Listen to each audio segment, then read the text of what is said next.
matin pour différentes raisons. Il y a évidemment, comme Pasteur Réal en parlait, le lien fort qui nous unit, la faculté et l'Église La Bible parle. Mais à titre plus personnel, à l'âge de 18 ans à peu près, j'ai beaucoup bénéficié du ministère d'enseignement de votre Église à travers les enseignements de Pasteur Jeff. Et dans mon cheminement, dans mon parcours, ça a été une étape importante vers une redécouverte, je dirais, de la grâce de Dieu en tant que chrétien. Quelque chose peut-être qu'on prend pour acquis, mais on ne vit pas toujours de cette grâce. Et Dieu a utilisé le ministère de votre Église. Et donc, c'est un plaisir, un honneur pour moi de vous parler à mon tour ce matin de cette grâce qu'on a en commun, cette grâce de Dieu qu'on peut vivre. Je ne sais pas quel pourcentage de Québécois ont en leur possession un smartphone, ou comme on dit, c'est un téléphone intelligent, mais j'imagine que c'est un pourcentage très élevé. Quel bel outil! Personnellement, je l'utilise beaucoup, je l'apprécie vraiment. Ça sert à plein de choses. Mais le problème, c'est que de plus en plus de personnes admettent qu'elles ont un véritable problème de dépendance par rapport à leur téléphone. Il y a même une nouvelle condition médicale qui est apparue et qui s'appelle la nomophobie. Alors, la nomophobie, ça ne vient pas du grec, ça pourrait venir du grec, nomos, mais ce n'est pas le cas, ça vient de l'anglais no mobile phone, phobia. Nomo, donc c'est no mobile phone, l'absence de téléphone cellulaire. Et il y a un jeu de mots avec phone et phobia. Alors, vous avez compris, la nomophobie, c'est la peur excessive d'être séparé de son cellulaire.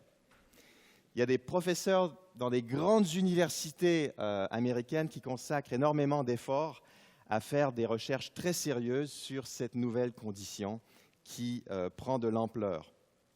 Mais une autre peur qu'on peut avoir à l'ère numérique, c'est la peur de se retrouver avec son cellulaire, mais sans réseau.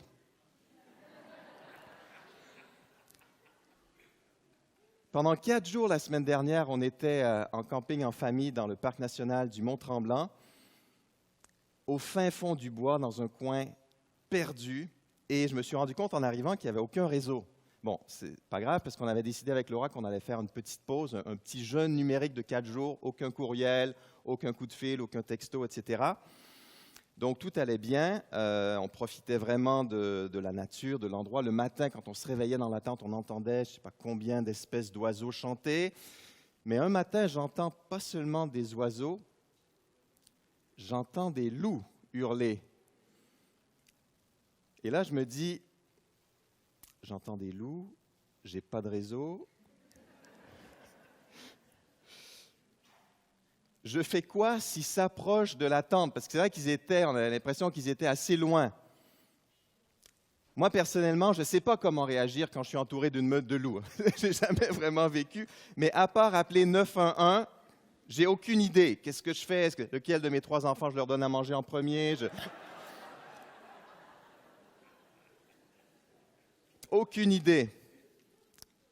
Alors, comme vous voyez, on est sorti indemne de cette aventure. La peur de se retrouver avec le cellulaire, mais sans connexion. Ce matin, on va écouter Jésus nous raconter une histoire. Il nous parle de 2 hommes qui avaient le même outil de communication, la prière, mais l'un des 2 était sans réseau, sans connexion avec Dieu, alors que l'autre avait accès à la présence de Dieu. Malgré les apparences, un seul des 2 avait accès à Dieu. Qu'est-ce qui a fait la différence? Jésus nous présente 2 situations inverses. Et ce qui fait toute la différence, c'est la conception de la vie qu'ont ces 2 hommes, qui n'est pas du tout la même. La conception de la vie, c'est quoi? C'est le regard sur Dieu, c'est le regard sur soi et c'est le regard sur les autres. L'une des activités qui révèle le plus notre compréhension de ces 3 dimensions, c'est la prière. Parce que quand on prie, forcément, s'appuie sur notre conception de Dieu, puisqu'on s'adresse à lui, mais on révèle aussi notre conception de nous-mêmes à travers ce qu'on demande à Dieu pour nous et notre conception des autres à travers ce qu'on dit à Dieu au sujet des autres. Eh bien, on va se permettre de regarder par cette fenêtre de la prière ce matin. La prière est une fenêtre formidable sur notre conception tridimensionnelle de la vie. Et dans cette parabole de Jésus, on va voir comment prient deux hommes. Et on va analyser leur conception 3D, les trois dimensions, regard sur Dieu, sur soi et sur les autres, de la vie. J'aimerais lire en Luc chapitre 18, les versets 9 à 14, et le titre du message, c'est « Deux hommes, deux conceptions de la vie ». Luc 18, à partir du verset 9. Il, c'est-à-dire Jésus, raconta aussi une parabole pour ceux qui étaient convaincus d'être justes et méprisaient les autres. Deux hommes montèrent au temple pour prier, un pharisien et un collecteur d'impôts. Le pharisien debout faisait intérieurement cette prière. « Ô Dieu, je te remercie de ne pas être avare, malhonnête et adultère comme les autres hommes, et en particulier comme ce collecteur d'impôts là-bas. Moi, je jeûne 2 jours par semaine, je donne 10% de tous mes revenus. » Le collecteur d'impôts se tenait dans un coin retiré et n'osait même pas lever les yeux au ciel, mais il se frappait la poitrine et murmurait « Ô Dieu, aie pitié du pécheur que je suis. » Je vous l'assure, c'est ce dernier, et non pas l'autre, qui est rentré chez lui déclaré juste par Dieu. Car celui qui s'élève sera abaissé, celui qui s'abaisse sera élevé. Prions. Seigneur, on te demande de nous parler par ce texte, que le Saint-Esprit s'adresse à chacun, chacune d'entre nous et nous révèle davantage Jésus, en son nom. Amen. Quand vous allez voir un film en 3D dans une salle de cinéma, qu'est-ce qu'on vous remet à l'entrée? Des petites lunettes 3D. Eh bien, dans notre texte, on découvre 2 paires de lunettes 3D. Et c'est à nous de choisir laquelle des deux on veut utiliser. Ce texte est extrêmement important pour nous, puisque Jésus affirme au verset 14, donc juste après la parabole, il dit ceci, « Je vous l'assure, c'est ce dernier, c'est-à-dire le collecteur d'impôts, et non pas l'autre, c'est-à-dire le pharisien, qui est rentré chez lui déclaré juste par Dieu. Car celui qui s'élève sera abaissé, celui qui s'abaisse sera élevé. » Qu'est-ce qu'on apprend ici? Notre choix de lunettes 3D détermine le regard que Dieu porte sur nous. Notre regard sur nous-mêmes, notre regard sur Dieu, notre regard sur les autres détermine et indique si on est justifié par Dieu ou pas, si on est accepté de lui ou non. C'est donc notre accès à Dieu, notre connexion à Dieu qui est en jeu. On va d'abord parler des lunettes du pharisien, puis de celles du collecteur d'impôts, et on va terminer en parlant de nos lunettes à nous. Premièrement, donc, les lunettes du pharisien dans les versets 11 et 12. Mais déjà au verset 9, on a un indice selon lequel les gens à qui Jésus adresse cette parabole ressemblent étrangement aux pharisiens de l'histoire. Verset 9, il raconta aussi une parabole pour ceux qui étaient convaincus d'être justes et méprisaient les autres. Certains des auditeurs de Jésus étaient absolument convaincus d'être justes, c'est-à-dire d'être acceptables aux yeux de Dieu sur la base de leurs propres accomplissements, de leurs propres mérites. On peut les appeler les propres justes ou les prétendus justes. Du haut de leurs accomplissements moraux, ils méprisaient les gens qui les entouraient et qu'ils considéraient moins acceptables qu'eux. Alors Jésus répond à cette attitude qu'il détecte par cette parabole qui présente 2 personnages qui montent au temple pour prier le même jour. Mais c'est à peu près tout ce qu'ils ont en commun. La suite du texte insiste beaucoup plus sur ce qui les différencie. Selon le verset 10, l'un est un pharisien, l'autre un collecteur d'impôts. Donc, il représente les deux pôles de l'échelle socio-religieuse du temps. Le pharisien appartient au groupe le plus pieux, le plus estimé du judaïsme, alors que le collecteur d'impôts pratique un métier qui est méprisé par la plupart des Juifs, puisqu'il est considéré comme un traître au service de Rome. On peut même supposer que les collecteurs d'impôts se rendaient assez rarement au temple pour prier en public, tellement ils étaient méprisés de la foule. Le pharisien, au contraire, c'était celui qui, dans l'esprit des gens, avait une ligne directe vers le ciel, un forfait illimité pour appeler Dieu. Au verset 11 et 12, Jésus décrit d'abord le pharisien. Le pharisien debout faisait intérieurement cette prière: « Ô Dieu, je te remercie de ne pas être avare, malhonnête et adultère comme les autres hommes, et en particulier comme ce collecteur d'impôts là-bas. Moi, je jeûne 2 jours par semaine, je donne 10% de tous mes revenus. » Et en 2 versets, on détecte assez facilement les 3 dimensions. Commençons par sa conception de Dieu. Au verset 11, on apprend qu'il se tient debout pour prier. Alors, ce n'est pas un problème en soi, puisqu'à l'époque, les Juifs priaient souvent debout. Mais il y a prié debout et il y a prié debout. Je ne sais pas si vous voyez ce que je veux dire. Peut-être pas, parce que je n'ai pas vraiment été clair. Mais il y a prié debout en toute simplicité et il y a prié debout, le nez un peu relevé, avec un brin d'arrogance. Un peu comme en Matthieu 6,5, quand Jésus dit, quand vous priez, n'imitez pas ces hypocrites qui aiment à faire leur prière debout dans les synagogues et à l'angle des rues. Ils tiennent à être remarqués par tout le monde. Vous voyez, c'est l'attitude ici qui est en jeu. Le pharisien de notre parabole est un peu trop confiant. D'ailleurs, ce n'est pas à 100% clair, mais le texte grec suggère peut-être qu'il se tenait debout à l'écart des autres. Il est convaincu d'être dans une catégorie à part. Il y a lui et il y a les autres. Et on le voit dans la suite, dans ce qu'il dit. Et Dieu s'intéresse à lui beaucoup plus qu'aux autres, c'est évident. Voyez-vous, il est convaincu d'avoir mérité un accueil à bras ouverts de la part de Dieu. Dieu doit certainement se sentir honoré par ma présence dans la cour de son temple.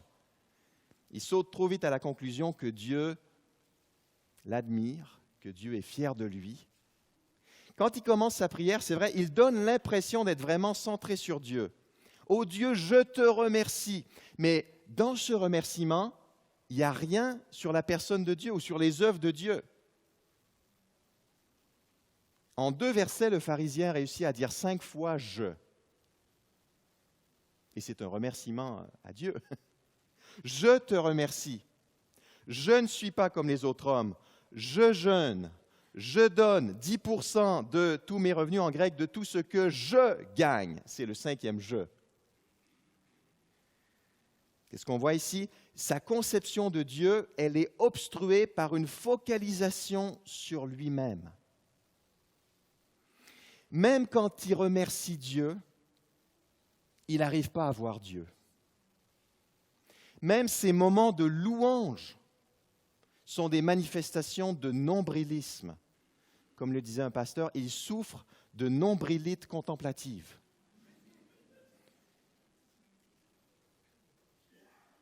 Et ce qu'on peut déduire du CV qu'il présente à Dieu, c'est qu'il s'approche de Dieu sur la base de ses droits. Parce que j'ai fait tout ce que Dieu avait demandé dans sa loi, et même un peu plus, Dieu me doit une bonne vie. Dieu me doit des bénédictions. Dieu me doit un accueil à bras ouverts. Alors voilà ce qu'on peut dire de sa conception de Dieu. Il est convaincu d'avoir mérité un accueil à bras ouverts de la part de Dieu. Sa conception de Dieu, elle est obstruée par une focalisation sur lui-même. Et il pense que Dieu lui doit quelque chose. Et ça devrait nous faire réfléchir parce qu'on vit dans une société qui met beaucoup en avant nos droits. Quand notre engagement augmente au travail, nos droits, en principe, doivent aussi augmenter, salaire, conditions, etc. C'est normal. Mais je me pose la question, est-ce qu'on n'est pas porté à amener cette attitude d'ayant droit aussi dans la présence de Dieu, où elle n'a plus sa place? Seigneur, moi je ne suis pas comme certains chrétiens qui font presque rien pour toi, mais regarde, je suis tellement impliqué dans mon église locale, il me semble que je mériterais un petit plus, un petit bonus. Un peu moins d'épreuves, par exemple. Un peu plus de reconnaissance. Sa conception des autres, elle apparaît au verset 11. Et c'est évident, elle est dominée par le mépris. Ce qu'il fait, c'est ceci. Il prend des gens mal vus par la société de l'époque et il se compare favorablement à ces personnes. Les voleurs, les gens malhonnêtes, les adultères, les collecteurs d'impôts. Est-ce qu'on n'est pas porté parfois à faire pareil? Prenons par exemple les fameux passeurs qui profitent de la misère des réfugiés syriens. Ils leur font payer une somme astronomique pour se retrouver sur une embarcation de fortune qui souvent ne va même pas parvenir à destination en Europe. Et en général, ces passeurs ne sont pas très bien vus par la société. Ce sont des profiteurs, des voleurs qui profitent des gens qui sont en difficulté. Alors, est-ce que chacun n'est pas porté à les regarder un peu de haut et à dire à Dieu, « Oh Dieu, je te remercie de ce que je ne suis pas, moi, comme ces passeurs ou comme d'autres criminels ou comme les terroristes. » On se sent tout à coup très vertueux, très attaché à la bonne conduite morale. Après tout, je ne suis pas si mal, je n'ai rien à me reprocher de tel.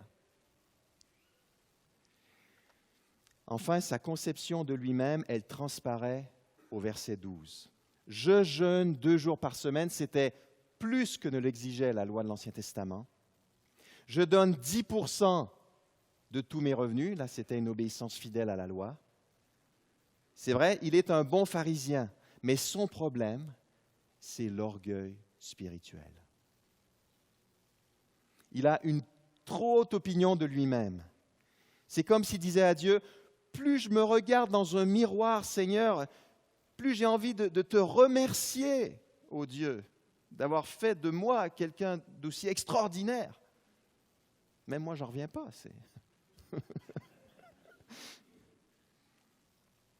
On va passer aux lunettes du collecteur d'impôts, ça va faire du bien. Verset 13. Quel contraste avec le pharisien.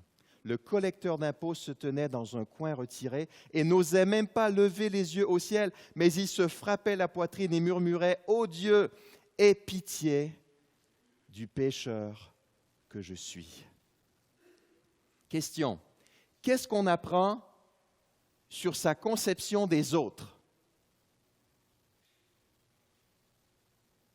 Rien. Pourquoi? Parce qu'il n'est pas préoccupé par les autres à cet instant.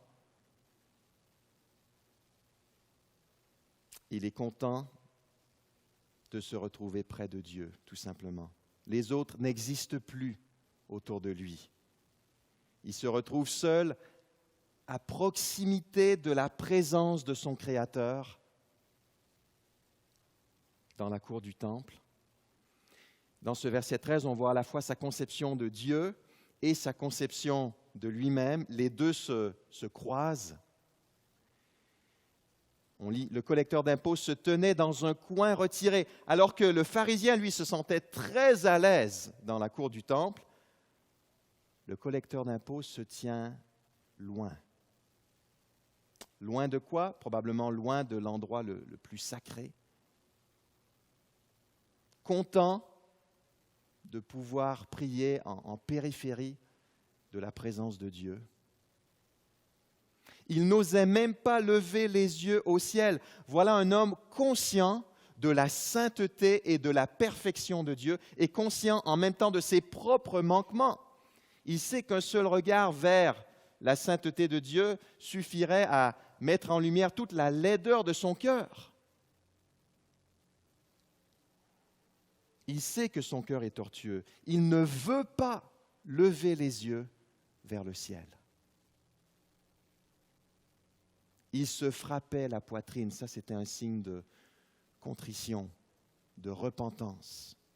Il reconnaît ses fautes et il en éprouve un profond regret, une tristesse sincère. Et sa prière suit: ô Dieu, aie pitié du pécheur que je suis. Sa conception lui-même, il est pécheur et il a provoqué la colère de Dieu. La version Colombe traduit avec plus de précision: ô Dieu, sois apaisé envers moi, pécheur. Il demande plus qu'une pitié au sens général. Oui, cet homme invite Dieu à prendre pitié de lui, mais dans le contexte précis de sa culpabilité qui a provoqué le juste jugement de Dieu, c'est quelque chose de très précis qu'il souhaite. C'est la raison pour laquelle la Colombe traduit « Sois apaisé envers moi ». C'est l'idée « Redeviens favorable à mon endroit. Rétablis notre relation. Ne me fais pas subir le châtiment que je mérite. Acquitte-moi. Sois apaisé envers moi, qui suis un pécheur. » On voit ici non seulement sa conception de lui-même, mais aussi sa conception de Dieu. Dieu est son seul espoir dans cette situation, parce que Dieu est plein de compassion. Et parce que Dieu seul est capable de rétablir la relation avec un pécheur. Nous, on ne peut absolument pas apaiser la colère de Dieu. C'est Dieu qui doit apaiser sa propre colère dans sa grâce et dans son amour. Et cet homme le sait. Notre rôle se limite à supplier Dieu d'avoir pitié de nous. Deux paires de lunettes. Le verdict de Jésus est très clair au verset 14. Le collecteur d'impôts est justifié, ce qui n'est pas le cas du pharisien. Je vous l'assure, dit Jésus, c'est ce dernier et non pas l'autre qui est rentré chez lui déclaré juste par Dieu. La prière du collecteur d'impôts, elle est acceptée par Dieu, mais la prière du pharisien ne l'est pas. Je ne sais pas si vous voyez le lien avec le début du texte. Au début, c'est le pharisien qui est convaincu d'être juste, et à la fin, c'est le collecteur d'impôts qui est déclaré juste. Il y a un renversement. Il est déclaré juste non pas sur la base de ses propres mérites, mais sur la base de la grâce et de la compassion du Dieu qui apaise sa propre colère. La doctrine de la justification, finalement, n'a pas été inventée par l'apôtre Paul. On la retrouve déjà ici en germe sur la bouche de Jésus.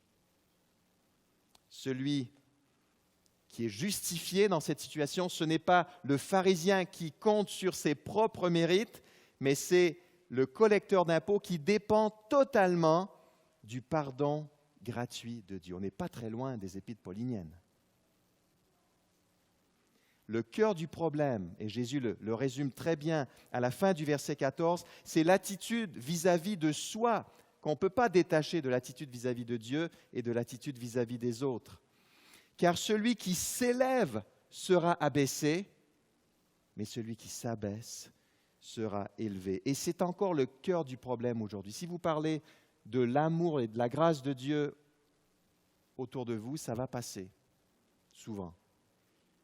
Si vous dites que vous n'êtes pas meilleur que les autres, ça va aussi passer. Mais si vous dites « je suis pécheur et j'ai besoin du pardon de Dieu », ça ne passe pas très bien. C'est le nœud du problème encore aujourd'hui. Qu'est-ce que Jésus nous apprend ici concernant le vrai disciple? Le vrai disciple de Jésus s'abaisse lui-même en reconnaissant son péché, comme le fait le collecteur d'impôts. Le vrai disciple, il enlève son masque, il arrête de faire semblant que tout va bien à l'intérieur. Il reconnaît son problème et ça le pousse nécessairement à l'humilité. On va parler pour terminer de nos lunettes 3D, troisièmement. Et j'aimerais poser une question de réflexion pour chacune des trois dimensions dont on a parlé ce matin. Première dimension, le regard sur soi. Voyons-nous notre péché? Est-ce que je suis conscient de mon péché? Le péché, c'est toute parole, toute pensée, toute action qui offense le Dieu trois fois saint. Il y a deux obstacles qui nous empêchent parfois de voir notre péché. D'une part, on se compare à la société ambiante et à ses travers évidents, et on se dit qu'on est vraiment quelqu'un de bien en comparaison. On se tient loin de la fraude, de la violence, de l'infidélité maritale, des sectes, de la prostitution, de la torture. Et parce qu'on ne tombe pas dans ces gros péchés, entre guillemets, on pense être une bonne personne, mais on devient facilement propre juste, comme le pharisien, autosuffisant. D'autre part, en tant que disciple de Jésus, on se compare parfois à une réalité abstraite qu'on a inventée en milieu évangélique, sans s'en rendre compte, et qu'on pourrait appeler le chrétien moyen. Le chrétien moyen va à l'église 2 à 3 fois par mois, minimum. Il n'utilise jamais de jurons, jamais de gros mots en présence des pasteurs. Il sourit le dimanche matin, c'est programmé, surtout à l'entrée et à la sortie du culte. Et surtout, il a une maîtrise parfaite du langage évangélique. En fait, il est parfaitement bilingue. Il parle le patois de Canaan à l'église, ce code qu'on utilise entre nous, et le français partout ailleurs. Alors, quand on se compare à ce profil-là, en général, on s'en sort assez bien. Mais qu'en est-il de nos péchés raffinés? Qu'en est-il de notre amertume? De nos conflits qui traînent, qui ne sont toujours pas réglés? Qu'en est-il de notre médisance, de tout le mal qu'on dit des autres quand ils ne sont pas là? Qu'en est-il de nos critiques, de nos plaintes? En France, ils appellent ça râler. Au Québec, c'est chialer. Dans la Bible, c'est murmurer. C'est pareil. Qu'en est-il de nos convoitises secrètes, de nos envies égoïstes? Qu'en est-il de notre irritation, de notre impatience envers notre conjoint ou nos enfants? Qu'en est-il de notre susceptibilité? Qu'en est-il de notre refus de pardonner? Qu'en est-il de notre paresse? Qu'en est-il de notre inquiétude? Qu'en est-il de notre crainte de l'homme, cette peur de ce que les autres pensent de nous? Qu'en est-il de notre matérialisme? Alors c'est vrai, ces péchés raffinés ne vont pas nous coûter notre statut de chrétien moyen, et peut-être même qu'ils ne vont pas nous coûter notre statut de bon chrétien. Mais pourtant, ils offensent le Dieu trois fois saint. Alors comment réagir face à tous ces manquements, ces péchés du cœur? Comme mon ancien garagiste. Alors quand j'habitais en Alsace, dans l'est de la France, il y a une douzaine d'années, mon garagiste s'est trompé. Il pensait que le bruit anormal de ma Peugeot 306 provenait de l'alternateur. Donc, il a changé l'alternateur. Mais 250 € plus tard, ça fait à peu près 370 $, le bruit était toujours là. Donc, je suis retourné le voir, je lui ai expliqué la situation et il m'a remboursé. Il a remis en place l'alternateur innocent, pour être juste. Et sur la facture, il a écrit « erreur de diagnostic ». Incroyable. Il ne s'est pas défendu, il n'a pas nié son erreur, il a tout simplement avoué sa faute. Alors les Alsaciens m'ont confié que c'était un événement historique. Ils n'avaient jamais vu ça. Est-ce qu'on en fait autant par rapport à nos péchés raffinés? Arrêtons de nous justifier. Arrêtons de blâmer les autres, c'est de sa faute. Le disciple de Jésus est comme le collecteur d'impôts, il reconnaît ses fautes, il les confesse à Dieu et quand c'est nécessaire, il les confesse aussi aux autres, aux personnes qu'il a offensées. Un domaine dans lequel j'ai des progrès à faire. Et d'ailleurs, c'est l'une des clés de l'éducation des enfants. Ce qui nous intéresse chez nos enfants, ce n'est pas seulement le comportement extérieur, mais c'est l'attitude du cœur. On veut voir des cœurs transformés. C'est l'œuvre du Saint-Esprit. Évidemment, nous, on ne peut pas changer le cœur de notre enfant. Mais ce qu'on veut voir en particulier, c'est une tendresse de cœur et une repentance qui se manifeste facilement. Mais comment encourager mon enfant à la repentance, à un style de vie de repentance, sinon en montrant à cet enfant mon propre besoin quotidien de repentance. Si j'essaie de convaincre mes enfants que je suis parfait, je vais les perdre. Parce qu'ils vont détecter très rapidement l'hypocrisie, le mensonge. Mais si j'essaie de les convaincre que je suis pécheur, je peux vous garantir qu'ils vont me croire. Ils vont être d'accord. Parce qu'ils voient mon péché souvent avant que moi-même je l'ai vu. Et ils risquent de reconnaître plus facilement à leur tour leur propre péché et leurs propres besoins quotidiens d'un sauveur. Est-ce que l'Esprit de Dieu nous interpelle et nous demande de confesser une faute à Dieu ou à une autre personne? N'attendons pas. Faisons-le rapidement. Deuxième dimension, le regard sur Dieu. Voyons-nous, c'est ma question, voyons-nous clairement la compassion de Dieu? Est-ce que nous sommes dans l'admiration devant la compassion de Dieu? Hier, on était à la Coupe Rogers en famille, tout près d'où on habite, près du parc Jarry. Et on a eu la chance, le privilège de voir Roger Federer s'entraîner, d'être tout près de lui. Et on était admiratifs et tous les gens étaient émerveillés de voir ce grand du tennis, le 3e joueur mondial actuellement, être juste là, qui s'entraînait, qui faisait des petites blagues avec la foule.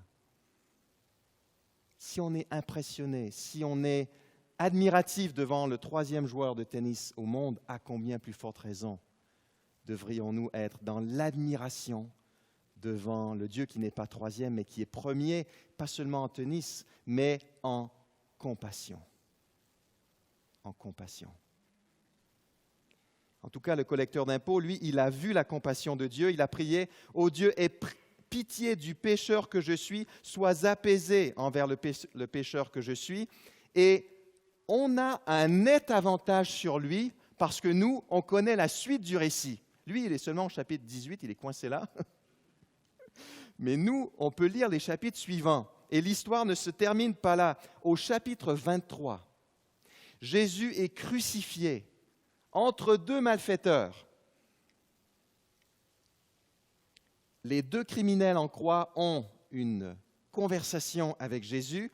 Le premier malfaiteur, il est arrogant, il méprise Jésus, il lui dit « N'es-tu pas le Messie ?» en Luc 23, 39. « Alors sauve-toi toi-même et nous avec. »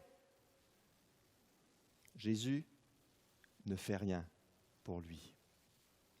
Mais le deuxième fait penser au collecteur d'impôts de notre parabole. C'est frappant. D'abord, il fait des reproches au premier. « Tu n'as donc aucune crainte de Dieu, toi, et pourtant tu subis la même peine. » Et ensuite, verset 41, « Pour nous, ce n'est que justice. Nous payons pour ce que nous avons fait, mais celui-là n'a rien fait de mal. » On voit ici qu'il reconnaît pleinement sa propre culpabilité.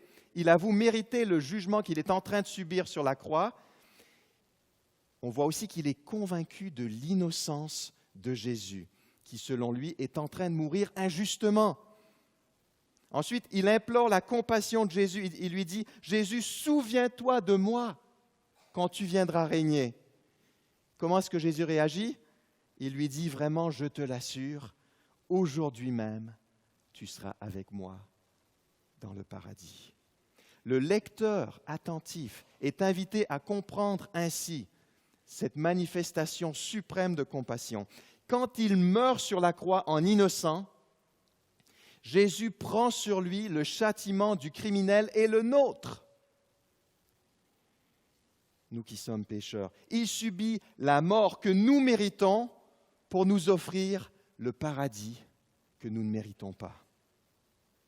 Jésus nous porte secours en subissant la mort que nous aurions dû subir. Pour voir la compassion de Dieu, à quel endroit est-ce qu'il faut regarder? Ministère de Jésus. Et on le voit dans notre chapitre, au chapitre 18, mais l'histoire ne s'arrête pas là. La manifestation sublime de cette compassion, c'est la crucifixion et la résurrection de Christ. Regardons vers la croix. Combien de fois? Des dizaines, des centaines, des milliers de fois, tous les matins, tous les soirs, tous les jours, j'ai besoin de regarder vers la croix. On commence la vie chrétienne dans la détresse de notre condamnation et on la poursuit dans la détresse de notre insuffisance, parce qu'on continue de pécher et qu'on a toujours besoin de la compassion et de la grâce de Dieu. Alors, posons notre regard sur notre péché, oui, mais ne nous arrêtons pas là. Il y a un prédicateur écossais du 19e siècle, McChain, qui a dit ceci: « Pour chaque regard que tu poses sur ton péché, tu devrais en porter 10 sur la croix de Christ. » Notre péché, ça n'est pas la scène finale. La croix et la résurrection de Christ, ça c'est la scène finale. Le prix de mes fautes a déjà été payé. Je n'ai pas besoin de le payer une deuxième fois en m'apitoyant sur mon sort, en me flagellant, en étant découragé, en me sentant inférieur aux autres. Créons dans nos foyers, dans notre Église, une culture de confession et en même temps une culture de compassion. Courons vers Dieu pour qu'il nous délivre de notre culpabilité, de notre faiblesse. Et comme Dieu nous pardonne en Christ, pardonnons rapidement et facilement à nos proches quand ils pêchent contre nous. Très rapidement, troisième dimension, le regard sur les autres. Ma question, c'est la suivante. Voyons-nous que nous ne sommes pas meilleurs que les autres? Est-ce qu'on le voit? Les chrétiens qui font une différence pour Dieu, ce sont des gens qui ne regardent pas les autres de haut, mais qui reconnaissent qu'ils sont faits de la même pâte. Comment est-ce que je réagis quand je vois une autre personne tomber dans le péché? Alors, il y a un grand prédicateur américain du XVIIIe siècle, Jonathan Edwards, qui avait le réflexe de se dire à lui-même « ça aurait pu être moi. Ça aurait pu être moi. Mon cœur est tout autant porté vers le mal que celui de cette personne. Si j'avais grandi dans les mêmes conditions, subi les mêmes pressions, les mêmes influences, j'aurais pu commettre ce péché, quel qu'il soit. »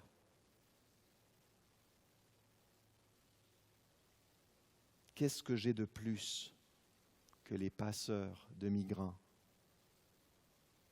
Une seule chose, la compassion de Dieu manifestée en Christ. Qu'est-ce que j'ai de plus que le chrétien qui vient de chuter et de se casser la figure? La compassion de Dieu m'a empêché de commettre ce même péché, mais j'en suis capable. Si on enlève la compassion de Dieu,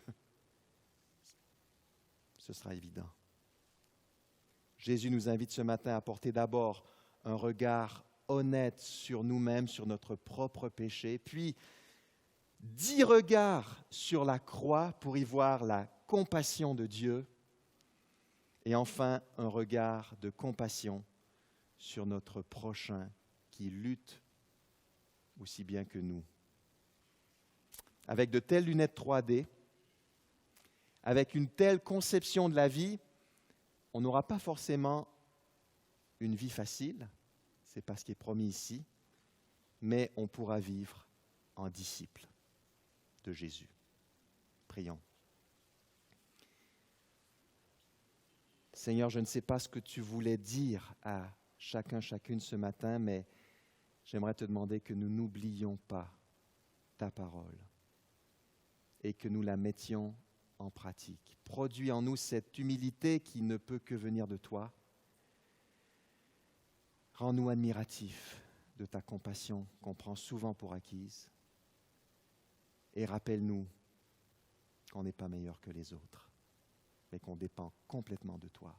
Au nom de Jésus-Christ. Amen.